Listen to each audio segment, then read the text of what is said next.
Our story begins 65 million years ago in Brooklyn, New York. The Earth is a bubbling stew of primordial ooze, inhabited by overgrown reptiles with thick skins, tiny brains, and big, sharp teeth. Suddenly, the red sky grows dark. Out of the blackness, a meteorite hurtles to the Earth. As the big rock slowly sinks into the Earth's soft crust, a small, cone-shaped sliver of crystal breaks off. Our story continues. In Brooklyn, a mere 64,999,980 years later, a breathless and beautiful young woman tenderly places a bundle on the steps of a Gothic church. She takes from around her neck an exquisite pendant, a unique cone-shaped sliver of crystal, and places it inside the bundle. As she does, we catch a glimpse of the contents. It's a large metal egg, an egg unlike any other seen by modern man. As we watch, the egg moves, it cracks, and a tiny, delicate human hand reaches out into the night. Our young woman leaves reluctantly. Darting into an abandoned tunnel held up by rotting beams, she heads toward a familiar and distinctive rock formation at the end of the tunnel. A handsome, evil-looking intruder overtakes her. Where's the rock? Where did you leave the rock? For now, the question will go unanswered. Welcome to our miraculous world. When did the accident happen? It's 20 years later. Today, in fact, in the Brooklyn apartment of Mario and his younger brother Luigi, the Mario brothers. Like their father, and their father's father, and his father before, the Mario brothers are plumbers. The best plumbers in Brooklyn. The best plumbers in Brooklyn, with very few jobs. Don't use it, don't move it, don't loosen that blanket. You don't want to lose it, do you? Then do exactly as I say. We'll be right there. Mario wrestles Luigi away from his favorite television program. Luigi, we got a broken dishwasher at the Riverfront Cafe. You know what that means? We got work. Wait. On our miraculous world, this guy just found out he's been in another dimension. The only miracle I know is we're still eating when we're going broke. We ain't going broke, Mario. We're already there. Mario, a man with a handlebar mustache, a fully stocked tool belt, and 2 feet firmly planted in reality, ponders his younger brother's gullibility. Waiting for Luigi to strap on his tool belt, Mario turns off the TV and picks up a tabloid newspaper from the coffee table. I can't believe you buy this miracle hooey. Hey, that's got the article on the missing Brooklyn girls. Yeah, and it's also got one on a scientist who turns brains into cheese. I don't know. Maybe it could happen. Say you drink a lot of milk, but you don't swallow it, and then you shake your head really fast, and for some reason your head gets, I don't know, refrigerated. Maybe, somewhere, somehow, there's a possibility. It could happen. Mario points to Luigi's head. You're right. Maybe it can happen. When they arrive at the Riverfront Cafe, they spot the parked van of the multi-conglomerate plumbing goons, the Scapelli brothers. Inside, Mario and Luigi find 2 burly plumbers cozying up to Pascal, the snooty cafe owner. It's a 2-day job. That's if we got the parts you need, and boy, you know how ordering parts can get. Hey, Pascal, you said it was a dishwasher when you called us for the job. It is. It leaked from its bottom. That's a washer, maybe a hose. You're looking at a 2-hour job. These guys are trying to snow you. The Scapelli plumbers muscle Mario aside, then convince Pascal that his dishwasher and his life will be better off if he hires them. Pascal gulps, and the Mario brothers are out of a job. Unbelievable. What line of work ain't Scapelli involved with now? Mario will have his rhetorical question answered soon enough. At a geological excavation site near the bank of the East River, construction workers wearing Scapelli Brothers uniforms are picketing. Geology students from the local university peacefully go about their business, sorting tiny pieces of rock and fossil. As they work, a limousine pulls up, and out steps Anthony Scapelli, dressed in an expensive Italian suit. Who's in charge of this, hole? A beautiful young woman steps into his path. Around her neck hangs an exquisite crystal pendant. I'm the boss here. Well, I'm Anthony Scapelli. I'm the boss, elsewhere. And my boys need to get back to work here. How long are you gonna be digging up these, bones? As long as our court order lasts, Mr. Scapelli. The university has explained how important this site is, and we'll get done sooner if your goons stop harassing us. You look like a smart girl. I'll bet you'll be done by tonight. Scapelli leans in closer to Daisy and whispers. A lot of girls have gone missing in Brooklyn lately. I'd be, careful. Not one to be intimidated, Daisy goes to look for a payphone to call the university. As she does, two shadowy figures sit nearby in a parked car. They try to be discreet, but Iggy and Spike would stand out wherever they go. They look just like their names, with long, gaunt faces and an unnatural pallor to their skin. It's quite clear that these guys ain't from around here. He's gonna kill us if you blow it again. Me? You're the one that's blowing it. Look at you. You don't fit in here. I look perfect. Regular Brookland. You're the one looking stupid. I look sharp. Hey, there she is. Are you sure? Sure it's her. I mean, 2 arms, 1 head, 2 legs. Then let's go. Iggy throws the car into gear and guns it. Foiled again. Nearby, in front of the Riverfront Cafe, Mario and Luigi have climbed into their van to leave, but the engine won't start. As Mario opens the hood to investigate, Luigi goes to a nearby phone booth to call home and check their answering machine. In the middle of his call, Daisy walks up, and Luigi immediately hands her the phone. She smiles, calls the university to report her security problems with Scapelli, then hangs up. You okay? Yeah, thanks. I'm just having a few problems. Well, you know, we got a van. Oh, it's nice. I mean, I'm asking you if you need a ride. But, except the van's not working right now. Did I hear your name? Daisy. Daisy. That's nice. I never met a daisy before. I've seen the flowers lots of times. Not that I hang out in flower shops or anything like that. Mario slams the hood of the van shut and steps between Luigi and Daisy. What my brother Luigi is trying to say is, he doesn't know what to say because you got him all mixed up. He'd like it if you'd like a ride, because it would give him a few more moments in your presence. The point is, he has offered you a ride, and if it would help you out, please step into the van. A few moments later, the Mario Brothers van pulls up to the excavation site. Daisy climbs out. Luigi tries to speak, but he can't seem to form the words. Well, thank you for the ride. If you want to talk when you open your mouth, words gotta come out. Do you eat? Yes? Dinner? Sure. 6 o'clock. We'll pick you up here. Okay. As twilight approaches the excavation site, Daisy is keeping watch. She's worried about Scapelli's threat when a plumber's van pulls up and the door slowly slides open. Luigi steps out. Hi. I was just in the neighborhood. I'm glad it's you. Across the street, Iggy and Spike watch Luigi help Daisy into the van. When the van pulls away, they follow. Inside the Bella Napoli restaurant, Mario's girlfriend Daniela quizzes Luigi's new love interest. Okay, let me get this straight. Scapelli blasted and they found bones and what in the rocks? Iridium. Unbelievable. You know what that is? No, but how could something called iridium not be important? It means that a meteor may have hit a long time ago. We think that could be what wiped out the dinosaurs. Wow, there were dinosaurs in Brooklyn. Relax, Luigi. There used to be Dodgers here, too. Dinner arrives, and the conversation turns to Daisy's unusual pallor. You should come down to the tanning salon.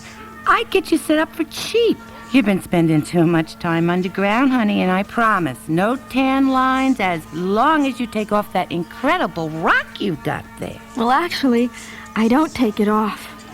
I know it's weird, but it's the only thing I've got from when I was found. I'm sorry. Found? I was abandoned. I grew up in St. Teresa's on Fulton Street.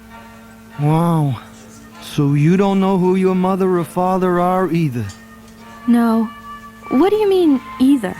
'Cause Mario brought me up. I guess that sort of makes him my mother, my father, my uncle, my whole family. After dinner, Daniela suggests that Luigi walk Daisy back to the excavation site. Daniela and Mario will drive the van. It all makes perfect sense, except to Iggy and Spike waiting outside for Daisy to climb back into the van. Instead, they see Daniela. Hair different, clothes different, different height. Devious. She's wearing a disguise. Yeah, I could spot it right away. She thinks just 'cause all these humans look alike, she's gonna fool us. Iggy and Spike pull out to tail the van. They follow it to Daniela's place, where Daniela kisses Mario goodnight. When Mario drives away, Iggy and Spike let themselves into Daniela's apartment. Meanwhile, Daisy and Luigi had made their way to the excavation site. Once there, they descend into an underground tunnel and enter the fossil room. Wow. Awesome. While most kids were watching cartoons, I was reading about dinosaurs. I used to make the nuns take me to the Museum of Natural History, and I wouldn't want to leave. I don't understand why, but I've been drawn to this stuff all my life. I feel at home here. Luigi admires Daisy in the dim light as she holds up a fossilized jaw full of sharp teeth. Like, look at this. Guys like him used to roam the earth. What was he thinking before he died? Probably, no, I don't want to die. Oh, the proportions of the bones here, the opposable thumb. It's almost as if he was a monster trying to be a human being. It's beautiful. Luigi leans close and is about to kiss Daisy when they are interrupted by sounds from deep within the tunnel. What's down there? The sump pumps. They start toward the noise, but then hear the sound of footsteps coming directly toward them. Dousing their flashlights, they press up against the tunnel wall, just in time to see two figures dash out of the pump room and around the corner. Even in the darkness, Luigi can see the letters on their uniforms. Scapelli's. Water is flowing into the passageway, and being the confident plumber that he is, Luigi knows exactly how to handle the situation. He runs to the phone and calls Mario. By the time Mario arrives, the water is ankle deep. Strap on your tools, kid. We're going in. Mario, I was on a date. Luigi, when are you gonna learn? Never go anywhere without your tools. They're probably still in the van. Get them and meet me down below. Moments later in the pump room, Mario, in the manner of a surgeon, holds out his palm to Luigi. Isla wrench. Crescent, no. Cumberland gauge. Luigi winks at Daisy and points to his big brother. Piece of cake. Guy knows his stuff. Not far away, two funny-looking guys scratch their heads. Wrong again. How many is that we got wrong? 5. 0 for 5. What percent is that anyway? I don't know. Let me think. Whatever it is, it ain't good. I'm telling you, he's gonna kill us. Suddenly, Iggy reacts, clamping his fingers into Spike's arm. His nostrils flare. Up ahead. Smell that? Smell it? It's her. I definitely know it's her. Iggy and Spike drop into crouches and move forward in the darkness. Slowly and silently, in a way that's not quite human, they stalk their prey. At last, they spot her. But first, they have to take care of the two plumbers. Daisy resists, but she's no match. They drag her deeper, deeper, deeper into the tunnel. Back in the pump room, Luigi is the first to come to. He looks around for Daisy, and realizing she's gone, rouses Mario. The brothers hear a distant voice.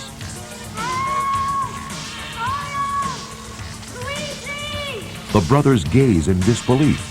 The voice is coming from a wall made of solid rock.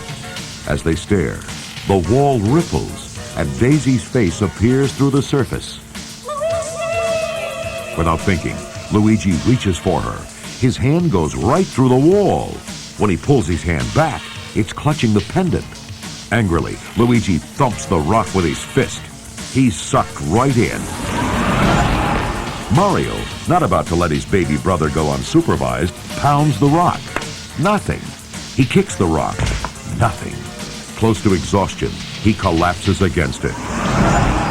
Mario tumbles through a cosmic vortex, a bizarre distortion of shifting dimensions. Then, little by little, shapes become solid, and he finds himself in a chamber sprawled next to his brother. Did we die? No, if we went down below, there'd be accordion music. They follow Daisy's faint voice out of the chamber and through a tunnel. Emerging, they stare in disbelief. They're at the top of a ramp, looking out over throngs of odd-looking people in a dingy, distorted, fungus-covered version of New York. What is this? I don't know. I ain't been to Manhattan for a couple of weeks. Looks like it's been a bad couple of weeks. Maybe it's the Manhattan of the future, and we were just knocked unconscious for 100 years or something. Or maybe it's the Bronx of today. No wonder they tell you never to go up here. Maybe it's a parallel dimension. You know, an alternate world to ours, sharing the same space as us, but totally unreachable, except by tunnel, and then by liquid rock, and... I know, I'm reaching. High overhead, in a lavish high-rise suite, a familiar man-like creature named Koopa looks out over the city.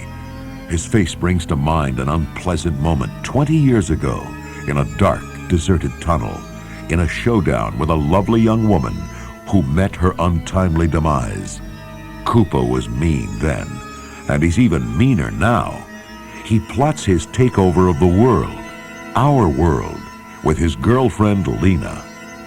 For 65 million years, our people have been exiled to this pithole of a subdimension, while the mammals have roamed freely on the other side. But soon, the world will be mine. Soon you'll merge the dimensions, and we'll have everything you've dreamed of. All we need is the rock. And the princess. I need the princess. Just then, Spike and Iggy blunder in. Sir, I've got the princess. She's here. She's being defungused. Good. Now where's the rock? Rock, sir? Yes, Frog Brain, where's the rock? He's always forgetting things. Spike, bad Spike. Now, what rock exactly are we talking about? The piece of the meteorite she wears around her neck. I told you not to forget it. Oh, that rock. The plumbers took it. Without the missing piece, the meteorite remains dormant, and I cannot merge the dimensions. You know what that means? It means we're trapped in this world with no access to the resources of the other, which means the very end of dinosaurs, the greatest creatures to roam the earth. Do you want to be responsible for that? Put out an all-points trawl. Get me those plumbers! As he speaks, those plumbers are in a whole heap of trouble. Not only have they lost Daisy, but they've landed in a bad part of town. Luckily, here comes a friendly old lady. You guys from out of town? Brooklyn. Dangerous part of town here, boys. Shouldn't wander around without a weapon. You got one? No. Good. Give me all your money. Wielding a stun gun, this little old lady from prehistoric Pasadena is amazingly quick. She frisks the Marios, tosses aside their useless dollar bills, and settles for the only thing that appears to have value, the pendant. As they try to absorb all this, a tough-looking woman wearing spikes and red leather appears out of nowhere. She jerks the old lady high overhead and shakes the loot free, then activates her air stompers and catapults herself into the air, out of their lives, and in the direction of the Boom Boom Bar with the pendant in hand. Just when they thought things couldn't possibly get worse, the Koopa Troopas appear. They found their plumbers. Across town, Daisy is brought before the evil Koopa. Who are you? What do you want with me? A favor. My name is Koopa, ruler of all that you see. A few miserable streets and an endless, interminable desert. But with your help, that will all change. Now, I need to find some friends of yours. Plumbers. Look, I don't know what you're talking about. Now, if you don't mind, I'd like to go home. My dear, you are home. At the Koopa Troopa Precinct House, the Mario brothers are interrogated, defungused, and booked. Then they're thrown into the slammer, where all the other guilty until guilty prisoners await their fates. As Mario paces, Luigi suggests that he simply mellow out. Mellow out? He wants me to mellow out. Okay, fine. I'm mellow. To show just how mellow he is, Mario grabs Luigi by the collar. We're in here because you wanted to save a girl you hardly knew. You said I should go after her. I was talking about on a date, not into another world. The Marios are taken to an interrogation room to meet their Koopa court-appointed attorney. Funny, the attorney looks exactly like Koopa. Boys, sit down. How's prison treating you? Larry Lazard of Lazard, Conda, Dactyl, and Cohen. Mario pushes aside the man's card and gets right to the point. Who's this Koopa clown? His idiot name's all over the place. We want to talk to that goofball now. I don't think you want to do that. This Koopa clown is one mean, evil, egg-sucking son of a snake. Now where's that meteorite piece? The what? You know what I'm talking about. Koopa lunges forward and gives Luigi's neck a twist. Mario, in defense of his brother, grabs Koopa. If anyone's gonna wring Luigi's neck, it's gonna be me. Mario doesn't know it, but grabbing King Koopa is a great way to qualify for the endangered species list. Koopa decides on the most cruel and unusual punishment of all, the de-evolution chamber. Here comes a demonstration prisoner now. Mario and Luigi recognize him as Toad, a protest singer brought into the police station with them. In the Devo chamber, Koopa straps Toad into a chair, then walks to the master control and turns a dial back 65 million years. See you later, alligator. Grinning, Koopa turns to the Marios. You may understand evolution as an upward process. Things evolve from primeval slime to single-celled organisms up to intelligent life. De-evolution, of course, works the opposite way, to simpler forms. For instance, even our most restless citizens can become faithful members of my elite guard, Goombas. The machine stops. The chair emerges. The prisoner is now a dull-witted Goomba. Loyal, lethal, and stupid. Koopa takes another Goomba assistant and sits him in the Devo chair. No! Your de-evolution will be a living nightmare if you don't tell me where that meteorite piece is. The Devo chamber opens once again. No model prisoner, no Goomba.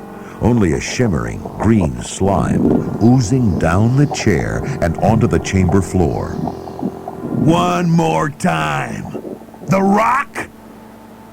Okay then. Which of you is first? In a lightning motion, Mario reaches for his tool belt and whips out a wrench. Mayhem. When Koopa loses his footing in the slime, Mario and Luigi push Koopa into the Devo chair and hurl a wrench into the controls.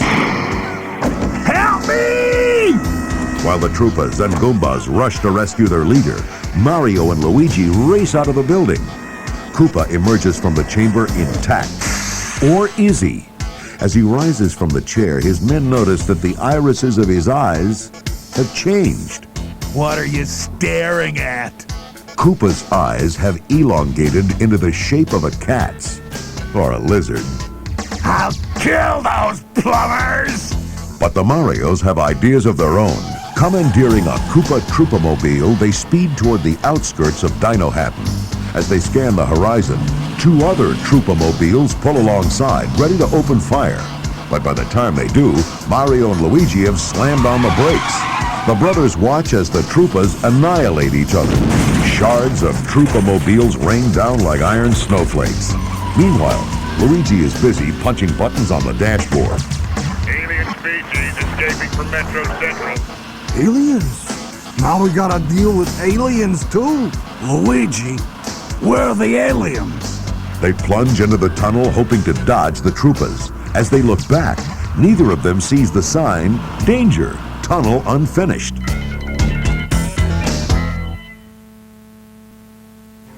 In a tower high overhead, Koopa considers his takeover plan as he and Lena soak in a huge sunken bathtub. There's nothing like a mud bath. It's dirty and clean at the same time. Soon we'll have the rock and a new world to rule together, side by side. Shh. I'm thinking. We need the princess. Daisy's the only one who can withstand the force of the meteorite. She was born to it. Oh? And what am I, chopped lizard? We've been together since before she was hatched. Iggy and Spike enter the room, announcing that the plumbers are in the unfinished tunnel, heading for an unhappy crash landing in the Kupahara Desert. Then, that's that. Bye-bye, plumbers. The tunnel ends in a 200-foot drop-off, so we'll just pick through the remains. A little more gruesome, perhaps, but I'll still get what I want. As Koopa gazes at Iggy and Spike, he has a brilliant idea. You two are coming with me. Lena, bring me the princess. He takes his two henchmen to the de-evolution chamber, where he readies Spike for the Devo pod. Iggy is relieved. I always thought he'd make a good Goomba. Goodbye, Spike. But Koopa has reprogrammed the machine to evolve forward instead of backward. When Spike emerges, he isn't fungus. He's something slightly better. An intellectual. Our not-so-benevolent dictator, as it were. Charming ensemble. Koopa pushes Iggy into the Devo pod and repeats the motions.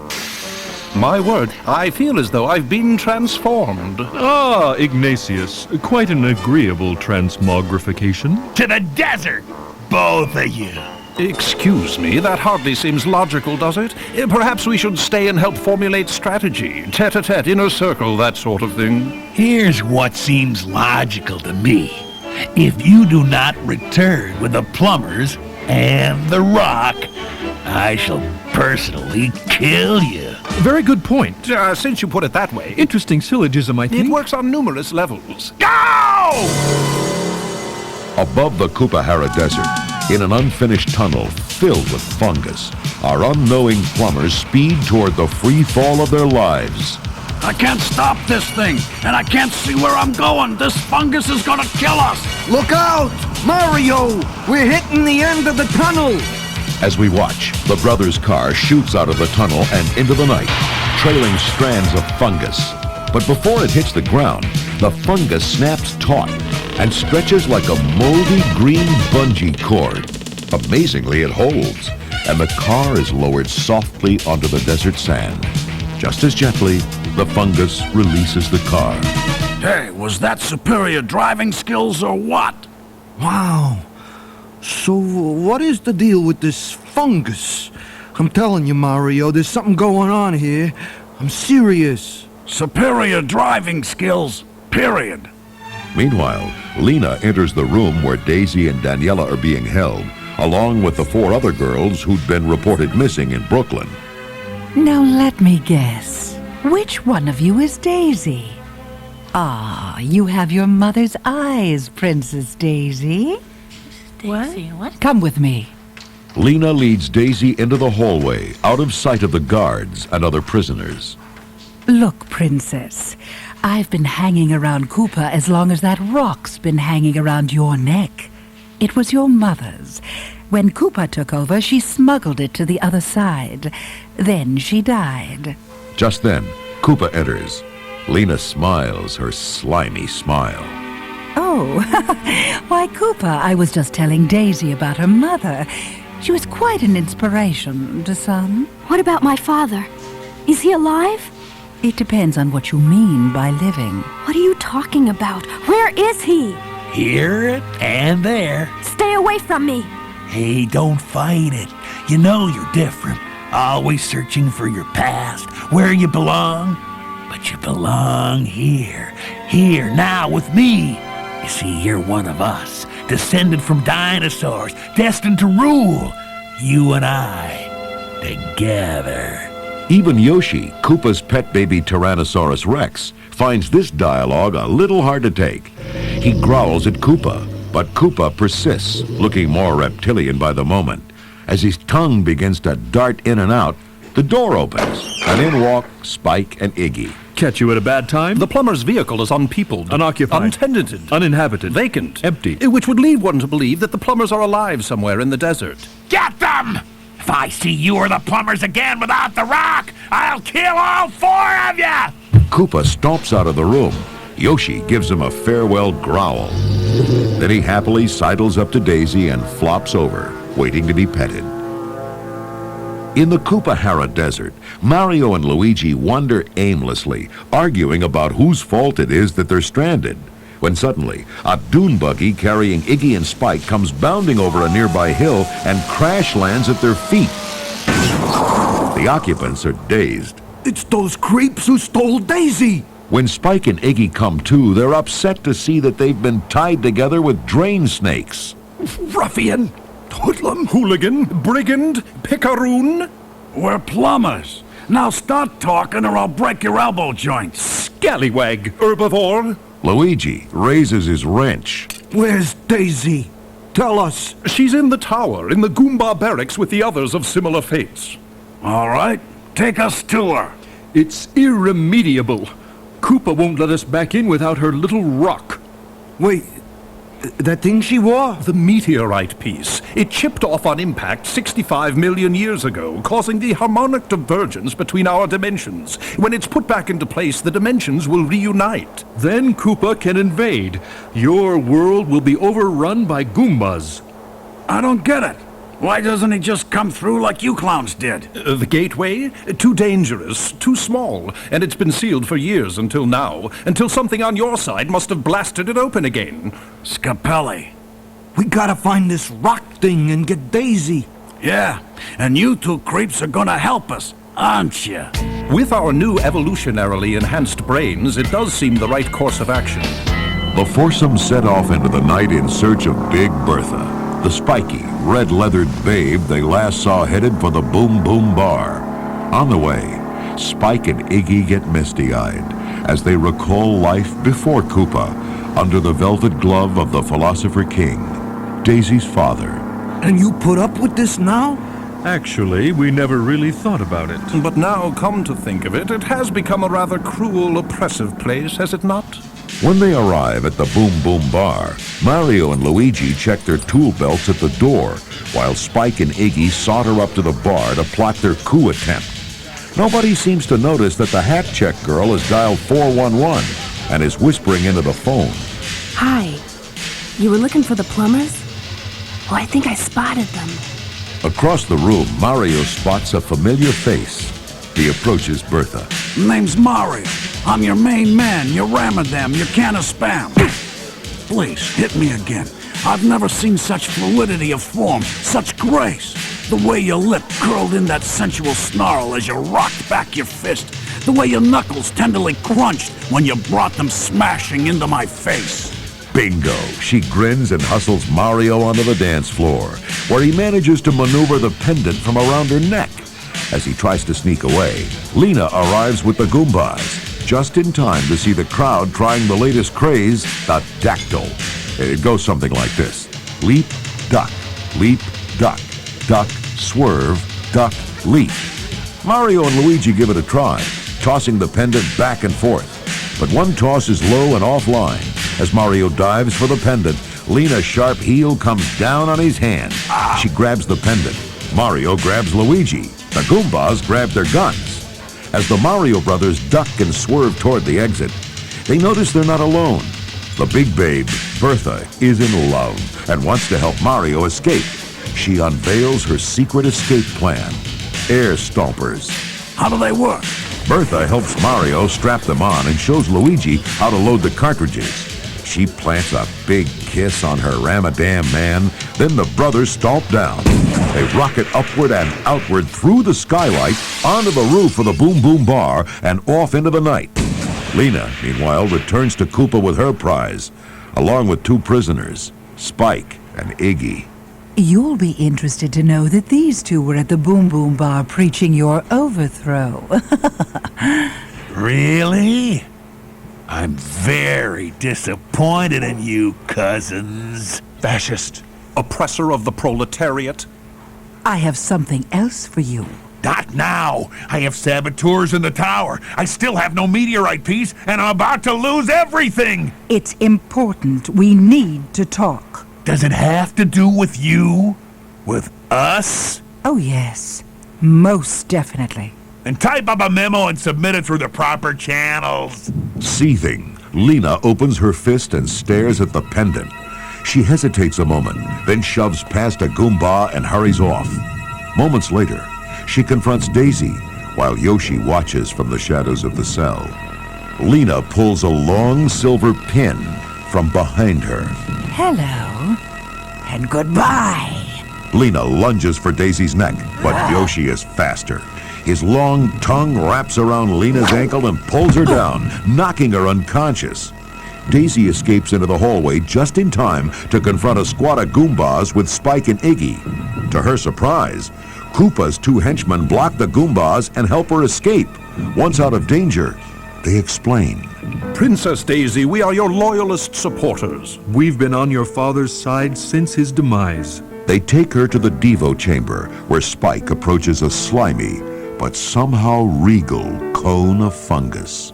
Now I realize the following may present to you somewhat of a shock. But Daisy, may I present you to your father? Iggy and Spike leave Daisy alone with her father. But before she can say anything more, the door bursts open and in spring Mario and Luigi. You okay? I hope coming to save you isn't too forward of me or anything. No, I can't believe you're here. I mean, it's hard to believe any of this, but you've gone so far out of your way. Well, you know, I'm not usually the kind of guy to go chasing a girl. Not to other dimensions, anyway. Daisy and Luigi embrace, and as they do, a strand of fungus drops down between them. Well, this may sound a little weird. I mean, I know it's a little early in our relationship, but Luigi, Mario, I'd like you to meet my father. At least, he was my father. He used to be the leader here until Koopa turned him into this fungus. It's an honor, sir. Pleased to meet you, and I want to thank you for all your help. Next, you'll be singing to the mildew in the shower. Luigi. Mario, think about it. The fungus has been helping us all along. Don't worry, sir. We'll have your daughter safely back in no time. Is Daniela safe? Daniela? As Mario listens in amazement, Daisy explains that Daniela is in Koopa City. The moment he finds out, Mario bursts out of the room and into the corridor. Daniela, I'm coming for you, baby! As Mario exits one door, Koopa enters the other with Goombas. They grab Luigi and Daisy, dragging them toward Koopa Square, where thousands of Goombas wait to greet the inhabitants of the human world with handheld de-evolution guns. Meanwhile, Mario eludes the pursuing Goombas and finds the room where Daniela and the 4 girls from Brooklyn are being held. Hey, didn't I tell you my Mario would be here? Grab that mattress! Hurry! Plotting their escape, Mario tosses the mattress into a huge air conditioning vent, and the 6 of them dive on. The mattress goes corkscrewing through the ductwork like an overloaded bobsled.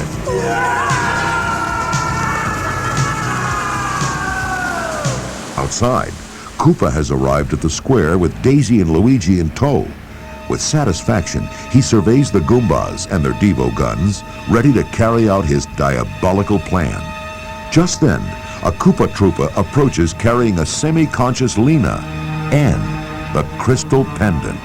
Very good work. It's funny, isn't it? How days that start up so bad can end up so good. Koopa quickly revises his plan, indicating that Daisy should take the crystal and return it to its place in the meteorite, merging the two worlds. But he hasn't counted on the Brooklyn bobsled team. With a loud whoosh, the crowded mattress flies out of the ice-covered air duct and into Koopa Square. It lands on top of the Goombas and knocks Koopa for a loop. Quickly, the Mario brothers take stock. Mario's got his girl, Luigi's got his girl, but none of them have the pendant. High above the square, in the bucket of a construction crane, Koopa is making his getaway, the pendant clenched between his teeth. Mario, meanwhile, hops on the fungus, and it carries him up level with Koopa. Mario reaches for a wrench and whaps Koopa on the head, jarring the crystal loose. It drops straight into the hands of a diving Lena. As Mario and Koopa grapple, she lets out a maniacal shriek and sprints into the meteor chamber. Luigi, Daisy, and the girls give chase. My time has come! The universe is mine! Lena tries to jam the crystal into place, but it only goes part way. As she tries to push it in farther, she finds her hand is fused to the rock. A giant crackling wave of energy shoots out, and she vaporizes. Her silhouette is etched into the wall, like a fossil. Well, that's why Koopa needed me. Not everyone can withstand the force of the convergence. As the others look on, the gateway begins to swirl. Bolts of energy flash deep within it, like a thundercloud. Hey, that's where we came through. Hurry! And be careful on the other side. Don't look down. Daniela disappears through the swirling mass. One by one, the Brooklyn girls follow. When it's Daisy's turn, she hesitates, then hurries back into the meteor chamber. Daisy, don't! When she reaches it, she finds the tiny crystal vibrating, slowly being pulled back into its place in the meteorite. Flashes of energy pulse along the chamber walls, and an unearthly noise begins to reverberate through the chambers. Above the square, Mario and Koopa continue to slug it out, each thinking the other has the pendant. But when the noise grows louder, they realize the truth. The rock is in place, and the merge has started without them. They watch in amazement as cars, buildings, and Goombas shimmer in and out of existence. They look down and discover that they've begun to shimmer too. Back in Brooklyn, at the excavation site, Daniela tries to convince a news crew that the Mario brothers are trapped in another dimension, trying to save the planet. The TV crew isn't buying it. Neither is Anthony Scapelli, who stands nearby. Those guys will do anything for publicity. Convinced her story is just some elaborate game, the crew starts packing up. But just then, the air begins to shimmer. Suddenly, Goombas appear at the excavation site armed with de-evolution guns. The New York skyline disappears, and the Koopa skyline takes its place. Mario and Koopa appear, still punching and jabbing one another. This ain't no game. The TV crew decides to stay. Koopa breaks away from Mario and plucks a Devo gun from the hand of a nearby Goomba. Laughing, he turns to Mario. It's Brooklyn! Welcome to my world! And goodbye! Koopa fires. Mario ducks. The blast hits Scapelli, who turns into a chimp wearing a $1,200 suit. Mario lunges for the gun. Underground, Luigi and Daisy try desperately to reverse the merging process. With his plumber's tools, Luigi devises a makeshift lever and tries to pull the crystal out. It's working! As the noise reaches a crescendo, Luigi gives one last yank, and the crystal tumbles out. As quickly as they appeared, the armed Goombas shimmer and disappear from the excavation site. The Empire State Building, the World Trade Center, and the rest of New York shimmer back into focus. Just as suddenly, Mario and Koopa find themselves next to the bone-dry fountain in Koopa Square. Koopa looks to his Goombas for help. You pea-brained morons! Don't just stand there! The dim-witted Goombas begin to dance. Luigi and Daisy emerge from the tunnel just in time to witness the face-off between Mario and Koopa.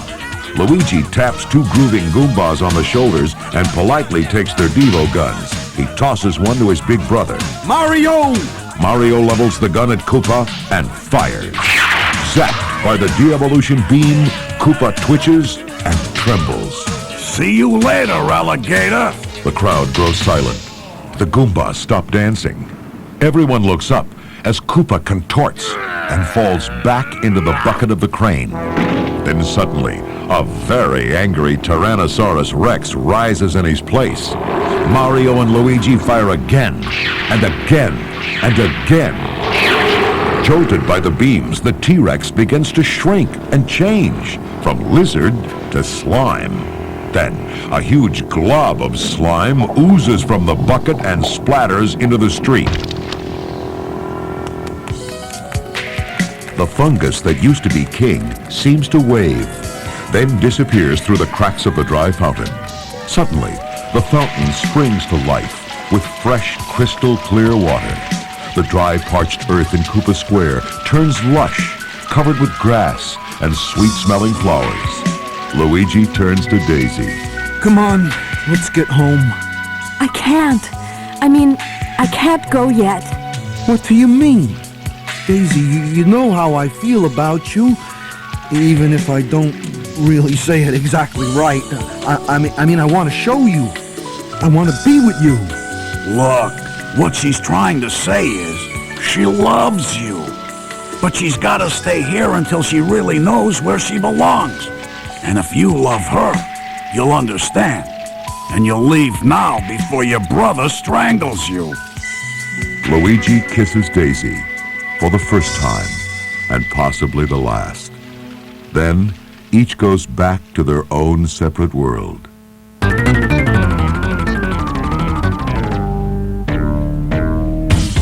After a few days, the excitement of the Mario Brothers adventure dies down, and they find themselves alone in their apartment when a pretty visitor in combat fatigues knocks on the door.